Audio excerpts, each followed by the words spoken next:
So, when is the mainnet dropping for Pi Network? Well, technically, we are already on Mainnet. So we launched it officially back in December of 2021. But Pi has done one other thing that is non-consensus. You asked me about this question earlier, and there's so many non-consensus things, is we created the concept of enclosed Mainnet and open Mainnet. So we're currently on the enclosed Mainnet, which means that the real blockchain is out there. We are in the process of performing KYC on the members and migrating their balances essentially over to the enclosed mainnet. During the enclosed mainnet period, it is not allowed to connect the Pi blockchain with any other blockchain or external systems. And during this period, it gives us time to do a few things, such as migrating all the members, as I said, over to the mainnet, continue building utility for the platform. It allows us to have more developers test their applications and being able to do all that without the any external noises or distractions, essentially. And it's an example, like, for example, the KYC solution we created was one of the Pi applications that we built on top of our own platform. And in order for someone to KYC themselves, they need to pay 1 Pi. And that 1 Pi is then distributed to everyone who is helping with their KYC. So there is both AI algorithms as with every KYC solution, but when the AI algorithms need help from humans, then these humans are coming from the same network, so it's self-bootstrapping itself, and that's happening even during the enclosed period. Yeah, so the answer is that we are technically on mainnet already. It's called enclosed mainnet, and at some point we are going to move to the open network.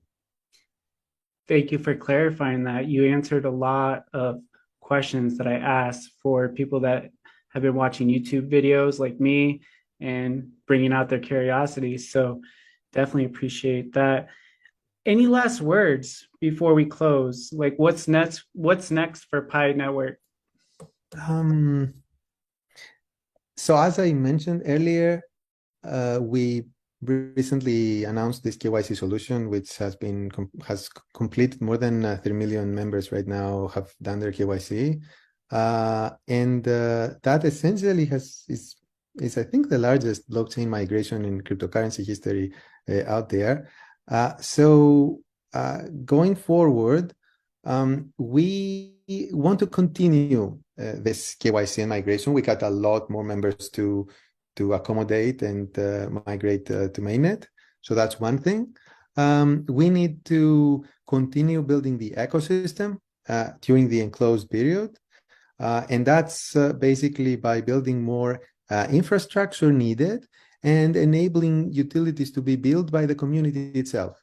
So we are this weekend, actually, we are joining 3 hackathons at schools at Berkeley, Harvard, and Cornell.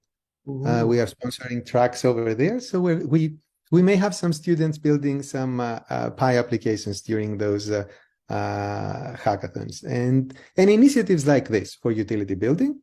And finally, we are also building some utilities ourselves, including on the user side, meaning that end user applications people can use, but also on the infrastructure side, such as we have a brainstorm application where people can go and brainstorm and create Pi apps. In fact, in the past, there were more than 10,000 ideas that were proposed in this platform, and we are improving it. And other things like this, such as we have a translation app, which is currently used by some translation task force that we have for many languages. that people from the platform are translating themselves our interfaces. So in the future, this internal app that we have, we're going to make it uh, public so that the other application developers can also use it to translate their own applications. Um, that's it for us. Building, building, building. I'm honored. I'm honored to have you on the show, and it's been a pleasure of mine. I hope you had as much fun as I did on this. And yeah, man, I wish you the best of luck with your endeavors, doctor. And Thanks for having me. anytime, It was anytime. indeed fun. All right. So have a good night, sir. You too. Thanks. Bye bye. Bye.